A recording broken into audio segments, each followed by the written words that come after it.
Jeremias capítulo 19. O Senhor Deus me disse que fosse comprar um pote de barro. Disse que levasse comigo algumas autoridades do povo e alguns sacerdotes mais velhos, e fosse ao vale de Ben-Rinom, na entrada do portão dos cacos. Ali eu devia anunciar em voz bem alta a mensagem que ele ia me dar. Deus me mandou dizer o seguinte: Reis de Judá e povo de Jerusalém, escutem o que eu, o Senhor Todo-Poderoso, o Deus de Israel, vou dizer. Vou fazer cair sobre este lugar uma desgraça tão grande que todos os que ouvirem falar dela ficarão horrorizados. Vou fazer isso porque o meu povo me abandonou e profanou este lugar, queimando aqui incenso a outros deuses. Mas nem esse povo, nem os seus antepassados, nem os reis de Judá sabiam nada a respeito desses deuses. Essa gente enche este lugar com o sangue de pessoas inocentes e construiu altares para o deus Baal, a fim de queimar os seus filhos no fogo como sacrifício. Eu não dei ordem para isso, não falei disso e nunca pensei nisso. Por isso eu, Senhor, digo que chegará o tempo em que este lugar não se chamará mais Tofete, nem Vale de Ben-Rinom, e sim Vale da Matança. Neste lugar destruirei todos os planos do povo de Judá e de Jerusalém. Deixarei que os inimigos os derrotem e os matem na batalha. Darei os corpos deles como alimento para as aves e as feras. Destruirei esta cidade de modo tão terrível que cada um que passar por ela ficará espantado e horrorizado ao ver tudo o que aconteceu. Os inimigos cercarão a cidade e procurarão matar os seus moradores. O cerco será tão terrível que a gente que vive em Jerusalém comerá a carne dos seus filhos e filhas e devorará os seus próprios vizinhos. Então o Senhor me mandou quebrar o pote na frente dos homens que haviam ido comigo e mandou dizer-lhes que o Senhor Todo-Poderoso tinha dito o seguinte: como se quebra um pote, e ele não pode mais ser consertado, assim eu quebrarei este povo e esta cidade. Os seus mortos terão de ser sepultados até mesmo em Tofete, pois não haverá outro lugar para sepultá-los. Tratarei esta cidade e os seus moradores assim. Farei com que ela fique como o vale de Tofete. Sou eu, Senhor, quem está falando. As casas de Jerusalém e as casas dos reis de Judá ficarão imundas como o vale de Tofete. Também ficarão imundas todas as casas onde queimaram incenso no terraço para adorar as estrelas e onde derramaram bebidas como ofertas a outros deuses. Então voltei de Tofete, onde o Senhor me havia mandado anunciar a sua mensagem. Fui ao pátio do templo e fiquei ali de pé, e falei a todo o povo que o Senhor Todo-Poderoso e Deus de Israel tinha dito o seguinte: vocês são teimosos e não querem ouvir o que eu digo, por isso farei cair sobre esta cidade e sobre todos os povos vizinhos toda a desgraça que prometi. Jeremias capítulo 20. Passur, filho de Imer, era sacerdote e chefe dos serviços do templo. Ele me ouviu dizer estas coisas e por isso mandou que eu fosse surrado e preso com correntes no portão de Benjamim, o portão acima que dá para o templo. Na manhã seguinte, depois que Passur me soltou das correntes, eu disse: o Senhor Deus mudou o seu nome de Passur para terror por todos os lados. O Senhor mesmo disse: Passur, eu farei com que você seja um terror para você mesmo e para todos os seus amigos. Todos eles serão mortos pela espada dos inimigos deles, e você vai ver isso. Todo o povo de Judá será dominado pelo rei da Babilônia. Ele vai levar alguns para a Babilônia como prisioneiros e mandará matar os outros. Deixarei que os inimigos levem embora toda a riqueza desta cidade. Eles pegarão todas as coisas de valor e os tesouros dos reis de Judá e carregarão tudo para a Babilônia. E você, Passur, com toda a sua família, será preso e também será levado para lá. Ali você morrerá e será sepultado junto com todos os seus amigos, a quem você anunciou tantas mentiras. Ó Senhor Deus, tu me enganastes e eu fiquei enganado. Tu és mais forte do que eu e me dominastes. Todos zombam de mim, caçoando o dia inteiro. Cada vez mais falo que tenho de gritar e anunciar violência e destruição. Ó Senhor, eles me desprezam e zombam de mim o tempo todo, porque anuncio a tua mensagem. Mas quando penso, vou esquecer o Senhor e não falarei mais em seu nome. Então a tua mensagem fica presa dentro de mim e queima como fogo no meu coração. Estou cansado de guardá-la e não posso mais aguentar. Ouço as multidões cochichando. Há terror por todos os lados e dizem: acusem Jeremias, vamos denunciá-lo. Até os meus amigos íntimos esperam que eu tropece. Eles dizem: talvez ele caia numa armadilha. Então nós os pegaremos e nos vingaremos. Mas tu, ó Senhor, estás comigo e és forte e poderoso. Os que me perseguem tropeçarão e nunca vencerão. Eles ficarão muito envergonhados por causa do seu fracasso. A desgraça deles não acabará e nunca será esquecida. Assim, ó Senhor Todo-Poderoso, com justiça tu nos pões à prova, pois sabes que está na nossa mente e no nosso coração. Deixa que eu veja a tua vingança contra os meus inimigos, pois coloquei a minha causa nas tuas mãos. Cantem ao Senhor Deus, louvem o Senhor, porque ele livra os pobres do poder dos maus. Maldito seja o dia em que eu nasci, esqueçam o dia que a minha mãe me deu à luz. Maldito seja o homem que alegrou o meu pai quando lhe deu esta notícia. É menino, você tem um filho. Que esse homem seja como as cidades que o Senhor Deus destruiu sem dó. Que ele ouça gemidos de dor pela manhã e gritos de batalha ao meio-dia. Porque não me matou antes de eu nascer. Pois assim a barriga da minha mãe teria sido a minha sepultura e eu nunca teria nascido. Por que nasci? Será que foi só para ter tristeza e dor e acabar a minha vida na desgraça?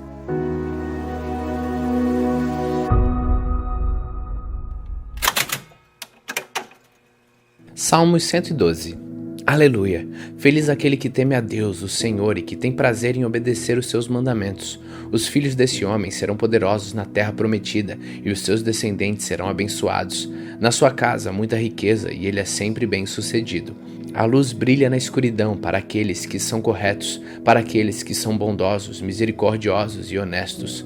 Feliz aquele que tem pena dos outros e empresta generosamente e que dirige os seus negócios com honestidade. Quem é correto nunca fracassará e será lembrado para sempre. Ele não tem medo de receber más notícias. A sua fé é forte, pois ele confia no Senhor. Ele não fica preocupado, nem tem medo. Ele tem certeza de que os seus inimigos serão derrotados. Ele dá generosamente aos pobres e a sua bondade dura para sempre. Ele é poderoso e respeitado. Os maus veem isso e ficam com raiva, e olham com ódio e se acabam. A esperança dos maus dá em nada. Romanos capítulo 15. Nós que somos fortes na fé devemos ajudar os fracos a carregarem as suas cargas e não podemos agradar a nós mesmos. Pelo contrário, cada um de nós deve agradar o seu irmão, para o bem dele, a fim de que ele cresça na fé. Pois nem o próprio Cristo procurou agradar a si mesmo. Pelo contrário, como dizem as Escrituras Sagradas, as ofensas daqueles que te insultaram caíram sobre mim, porque tudo que está nas Escrituras foi escrito para nos ensinar, a fim de que tenhamos esperança por meio da paciência e da coragem que as Escrituras nos dão. Que Deus, que é quem dá paciência e coragem, ajude vocês a viverem bem uns com os outros, seguindo o exemplo de Cristo Jesus. E isso para que vocês, todos juntos, como se fossem uma só pessoa, louvem a Deus, o Pai do nosso Senhor Jesus Cristo. Portanto, aceitem uns aos outros para a glória de Deus, assim como Cristo aceitou vocês. Pois eu lhes digo que Cristo se tornou servo dos judeus, a fim de mostrar que Deus é fiel, para fazer com que se cumprissem as promessas feitas por Deus aos patriarcas, e para fazer com que os não-judeus louvassem a Deus pela sua bondade, como dizem as Escrituras Sagradas. Por isso eu te louvarei entre os que não são judeus e cantarei louvores a ti. Elas dizem também: vocês não são judeus, alegrem-se com o povo escolhido de Deus. E dizem ainda: todos os que não são judeus louvem o Senhor, que todos os povos louvem. E também Isaías diz: virá um descendente do rei Davi, filho de Jessé. Ele aparecerá para governar os que não são judeus, e eles terão esperança nele. Quando Deus nos dá essa esperança, encha vocês de alegria e de paz, por meio da fé que vocês têm nele, a fim de que a esperança de vocês aumente pelo poder do Espírito Santo. Meus irmãos, estou certo de que vocês estão cheios de bondade, sabem tudo o que é preciso saber e são capazes de dar conselhos uns aos outros. Porém, nesta carta, me atrevi a escrever com toda franqueza para fazer com que vocês lembrem das coisas que já sabem. Eu escrevi assim por causa do privilégio que Deus me deu, de ser servo de Cristo Jesus para trabalhar em favor dos que não são judeus. Eu sirvo como sacerdote ao anunciar o evangelho que vem de Deus, e faço isso para que os não-judeus sejam uma oferta que Deus aceite, dedicada a Ele pelo Espírito Santo. Portanto, por estar unido com Cristo Jesus, posso mergulhar no serviço que faço para Deus. Eu me atreverei a falar somente do que Cristo tem feito por meio de mim, a fim de levar os não-judeus a obedecerem a Deus. E isto tem sido feito por meio de palavras e de ações, pelo poder de sinais e milagres e pelo poder do Espírito de Deus. Assim, viajando desde Jerusalém até a província da Líria, tenho anunciado de modo completo o Evangelho a respeito de Cristo, para não construir sobre alicerces colocado por outros. Tenho me esforçado sempre para anunciar o Evangelho nos lugares onde ainda não se falou de Cristo. Como dizem as Escrituras Sagradas, aqueles que nunca ouviram falar a respeito dele o verão, e os que não tinham ouvido falar sobre ele o entenderão. Por essa razão, muitas vezes eu quis visitá-los, mas isso não foi possível. Porém, já que terminei o meu trabalho nessas regiões e como há muitos anos tenho pensado em ver vocês, espero fazer isso agora. Gostaria de vê-los quando fizer a minha viagem para a Espanha. Gostaria também que vocês me ajudassem a ir até lá, depois de eu ter o prazer de estar com vocês por algum tempo. Mas agora vou para Jerusalém, a serviço do povo de Deus que vive ali, pois as igrejas das províncias da Macedônia e da Acaia resolveram dar uma oferta para ajudar as pessoas do povo de Deus em Jerusalém, que estão necessitadas. Os próprios cristãos da Macedônia e da Acaia resolveram fazer isto, mas de fato eles têm a obrigação de ajudar aqueles necessitados. Os judeus repartiram seus bens espirituais com os que não são judeus, e por isso os não-judeus devem prestar com os seus bens materiais esse serviço cristão aos judeus. Depois que eu terminar esse trabalho e que entregar toda a oferta que foi recolhida para eles, viajarei para a Espanha, e no caminho visitarei vocês. E sei que quando visitá-los levarei comigo muitas bênçãos de Cristo. Eu peço, irmãos, pelo nosso Senhor Jesus Cristo e pelo amor que o Espírito Santo dá, que me ajudem, orando em fervor por mim. Orem para que eu escape das pessoas da Judéia que não creem em Cristo e também para que a ajuda que eu vou levar a Jerusalém seja bem aceita pelo povo de Deus que vive ali. E assim, se Deus quiser, chegarei em Roma, cheio de alegria, e lhes farei uma visita que me dará um novo ânimo. E que Deus, a nossa fonte de paz, esteja com todos vocês. Amém. Romanos capítulo 16. Eu recomendo a vocês a nossa irmã Febe, que é diaconisa da igreja de Cencreia. Recebam essa irmã em nome do Senhor, como deve fazer o povo de Deus. Deem a ela toda a ajuda que precisar, pois ela tem ajudado muita gente e a mim também. Mando saudações a Priscila e ao seu marido Áquila, meus companheiros no serviço de Cristo Jesus. Eles arriscaram a sua vida por mim. Sou muito agradecido a eles, e não somente eu, mas também todas as igrejas dos que não são judeus. Saudações também à igreja que se reúne na casa deles. Saudações ao meu querido amigo Epêneto, que foi o primeiro a crer em Cristo na província da Ásia. Saudações a Maria, que tem trabalhado muito por vocês. Saudações a Andrônico e a irmã Júnia, meus patrícios judeus, que estiveram comigo na prisão. Eles são apóstolos bem conhecidos e se tornaram cristãos antes de mim. Saudações a Ampliato, meu querido irmão no Senhor, e também a Urbano, nosso companheiro de trabalho no serviço de Cristo, e ao meu querido amigo Estaques. Saudações a Apeles, um irmão que tem dado muitas provas da sua fé em Cristo. Saudações ao pessoal da família de Aristóbulo. Saudações a Herodião, meu patrício judeu, e aos irmãos do Senhor da família de Narciso. Saudações a Trífina e a Trifosa, irmãs que trabalham no serviço do Senhor. E a minha querida amiga Perside, que também tem trabalhado muito para o Senhor. Mando saudações a Rufo, trabalhador que tem se destacado no serviço do Senhor, e a mãe dele, que sempre me tratou como filho. Saudações aos irmãos Alcítrico, Flegonte, Hermes, Pátrobas, Hermas e todos os irmãos que estão com eles. Saudações a Filógo e a Júlia, a Nereu e a sua irmã, aos irmãos Olimpas e a todas as pessoas do povo de Deus que estão com eles. Cumprimentem uns aos outros com um beijo de irmão. Todas as igrejas de Cristo mandam saudações a vocês.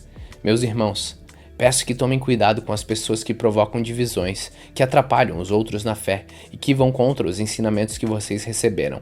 Afastem-se dessas pessoas, pois os que fazem essas coisas não estão servindo a Cristo, nosso Senhor, mas a si mesmos. Por meio de conversa macia e com bajulações, eles enganam o coração das pessoas simples. Todos sabem que vocês têm sido fiéis ao Evangelho, e por isso eu me alegro por causa de vocês. Quero que sejam sábios a respeito do que é bom, e não tenho nada a ver com o que é mal. E Deus, nossa fonte de paz, logo esmagará Satanás debaixo dos pés de vocês. Que a graça do nosso Senhor Jesus esteja com vocês. Timóteo, meu companheiro de trabalho, manda saudações a vocês. Lúcio, Jazão e Sosípatro, meus patrícios judeus, também mandam saudações.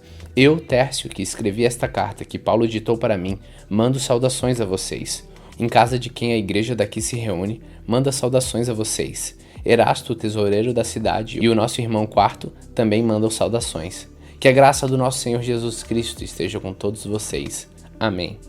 Louvemos a Deus, pois Ele pode conservar vocês firmes na fé, de acordo com o Evangelho que eu anuncio, isto é, a mensagem a respeito de Cristo, e de acordo também com a verdade secreta que nunca foi revelada no passado. Porém essa verdade foi revelada agora, por meio daquilo que os profetas escreveram, e por ordem do Deus eterno, ela se tornou conhecida em todas as nações, para que todos creiam e obedeçam. Ao Deus único e sábio, seja dada glória para sempre, por meio de Cristo Jesus. Amém. Hoje, no dia 295 de nossa leitura, terminamos pela segunda vez o livro de Romanos. Continue faminto, continue humilde.